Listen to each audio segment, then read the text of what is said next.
USA president Donald Trump kiitab sellega, et ta isiklikult takistas Türgil Iraani poolel sõtta astumast.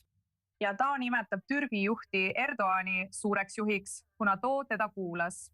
Kolmapäeval ovaalkabinetis väitis Trump, et Türgi president oli peamine kandidaat liituma konfliktiga Iisraeli ja seega ka USA vastu, sest Trumpi sõnul ei ole ta suur Iisraeli fänn.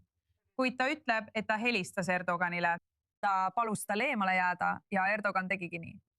Türgi omalt poolt ei andnud avalikult mingit märki ega olnud andnud avalikult märki. Tuleks öelda, et neil polnud kavatsust sõtta astuda ja ühel hetkel sattus see ise Iraani tule alla. Aga siin on midagi enamat kui lihtsalt värvikas Trumpi anekdoot. Ta vihjab nüüd F-35 stealth-hävitajate müümisele. Täpselt nii, F-35 stealth-hävituslennukid Türgile preemiaks selle eest, et nad ei sekkunud USA ja Iraani vahelisse sõtta Iraani poolel.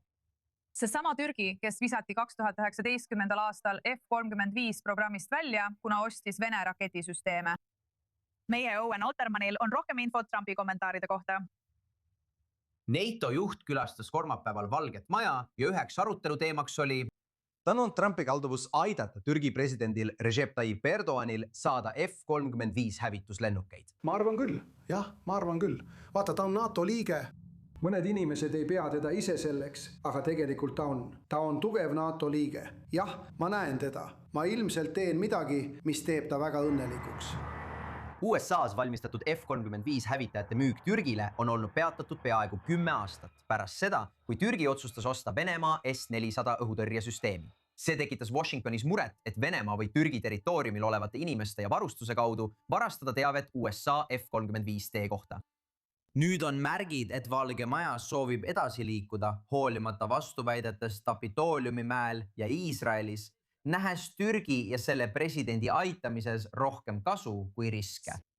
Mulle ta meeldib. Ta on minu sõber ja ta hoidis end sõjast eemale. Tead, ta oli peamine kandidaat Iraani sõtta minema, võib-olla Iraani poolele, sest nagu sa tead, ta ei ole suur Iisraeli fänn. Ja ma palusin tal eemale jääda, ta jäigi eemale. Teine teema kolmapäevases ovaalkabineti kohtumises oli Euroopa kaitsekulutused. Trump on endiselt pahane, et eurooplased ei kuluta rohkem ja ei aidanud USA sõjas Iraani vastu. NATO peasekretär Mark Rutte oli ette valmistunud. Ma tahan teile näidata, mida see president suutis saavutada. Ja ma alustan selle diagrammiga. See diagramm räägib Trumpi triljonist. Trumpi triljon näitab, kui palju eurooplased ja kanadalased on alates teie ametisse astumisest 2017 aastal kaitsekulutustesse juurde maksnud. Järgmisena ootab Trumpi ja Rutete ees NATO tippkohtumine 7. juulil Ankaras, Türgis. Trump ütles kolmapäeval, et ta läheb sinna ainult president Erdoğani pärast. NATO liitlased moodavad, et nad suudavad ka USA presidendi enda suhtes soojemaks muuta. Vähemalt natukenegi. Olgu, oleme tagasi stuudios koos meie rahvusvaheliste suhete analüütiku Dan Perryga, vanemkorrespondent Owen Altermaniga ja meie julgeolekuanalüütiku Jakov Lappiniga. Teil kõigil on selle kohta palju öelda. Ma arvan, et kõigil on. Dan, ma lasen sulle alustada, sest ma arvan, et esimene küsimus on, mida arvad Trumpi soovist anda F-35 varghävitajad Türgile selle eest, et nad otsustasid mitte võidelda USA ja Iisraeli vastu sõjas Iraani vastu? See kõlab nagu nali. Ma mõtlen, ma olen elevil, ma püüan mitte naerda ja ma olen üsna kindel, et Erdoğan ei suuda oma õnne uskuda Trumpiga. Kes armastab autoritaarseid juhte, tahab alati kõigile midagi müüa, sest see kõlab nagu ta edendaks Ameerika äri ja tundub, et ta ei tea seda. Türgi ei olnud kandidaat sõtta astumiseks Iraani poole. Iraan ja Türgi on mitte-araabia moslemi piirkondlikud rivaalid, kes võistlevad piirkonnas ülemvõimu pärast. Nad pidasid Süürias sisuliselt asendussõda, mis just lõppes. Iraan oli Bashar Assadi poolel ja Türgi üritas teda kukutada ja see ei olekski kunagi juhtunud. Aga Trump räägib endale üht lugu ja usub, et piisavalt palju inimesi usub seda. Ja on veel üks suurem probleem, et Türgi on tõepoolest Iisraeli ja laheriikide rivaal Aimek Marsuudiga, mis on mõeldud edendama kaubandust Lähis-Ida lõunaosa kaudu Euroopasse ja Türgi on selle rivaal. Ja Trump mängib ühte poolt teise vastu. Türgi aitamine on miski, mille suhtes ta näib praegu olevat sümpaatiat, kuid ta võib hetkega meelt muuta. Ja igal juhul paistab, et Türgi saab F-35D-d. Kõik on lõbus ja mänguline, kuni keegi silma kaotab. Türgi võib tõesti olla ohtlik.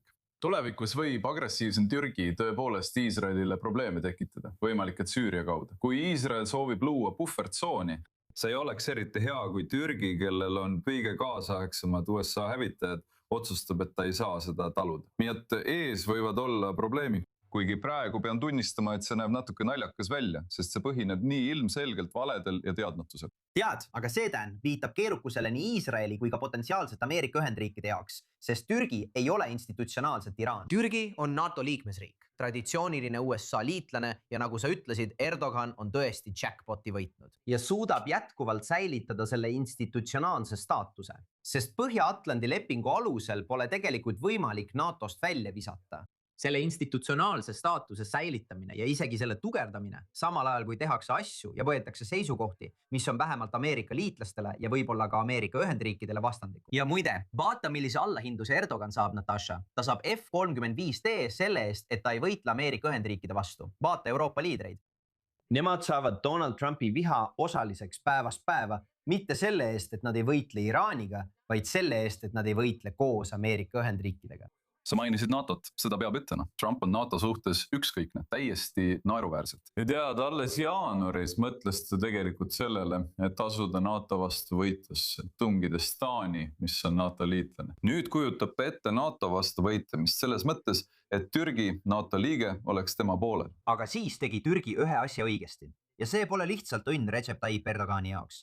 Türgi ehitas üles tõelise sõjaväe, tõelise armee, teise suurima NATOs. Seda Donald Trump austab. Ja seda austavad ka Ameerika poliitikakujundajad. Ja jah, Recep Tayyip Erdogan tegi seda oma enda põhjustel, mitte selleks, et panustada kollektiivkaitsesse NATOs. Aga samal ajal oli tal tõeline kaitsekulutus ja Türgil on aastakümnete jooksul olnud tõeline kaitsekulutus. Neil on tõeline sõjavägi ja see köidab Donald Trumpi tähelepanu. Aga ma tahaksin siiski natuke rohkem rääkida Iisraelist, sest me teame, Recep Tayyip Erdogan on suurendanud ähvardusi Iisraeli riigi vastu. Tema siseminister räägib Jeruusalemma vabastamisest. Donald Trump nimetab teda suureks juhiks. Nüüd meelitab ta teda nende F-35-dega. Millise sõnumi see saadab Iisraelile, eriti arvestades USA ja Iisraeli suhteid? Vaata, Türgi näeb praegu suurt võimalust. Seda juhib mitte ainult uus Osmani islamistlik või islamismi pooldav režiim. Ma saan seda praeguses etapis ainult nii nimetada, arvestades, mida see oma vastastega teeb, paneb nad vangi. Aga see näeb ka suurt strateegilist võimalust, sest Iraani šiidi telg on oluliselt nõrgenenud. Ja nüüd tahavad nad sekkuda ja positsioneerida end moslemi maailma liidritena. Kuidas nad seda teevad? Nad ründavad Iisraeli halastamatult. Nad teevad end Hamasi eestkostjateks. Muide, ärgem unustagem. Shin Bet teatas alles eelmisel nädalal, et 10 nurjatud terrorirünnakuid plaaniti kus? Türgis. Istanbulis, ma ei maininudki veel Hamasi. Nad võõrustavad Hamasi. Meil ei ole aega sellesse süveneda. Türgi kerkib esile suure strateegilise probleemina. Nad ei tohi saada F-35 lennukeid. Olen kindel, et Iisrael avaldab kongressile suurt survet, et seda mitte lubada. Türgi jääb meiega veel mõneks ajaks ja me peame sellega tegelema. See püüab Iisraeli ümber piirata viisil, mis võib tulevikus meenutada Iraani. Hästi, tahaksin teid kõiki väga tänada, et meiega liitusite. Tänased vestlused olid väga huvitavad.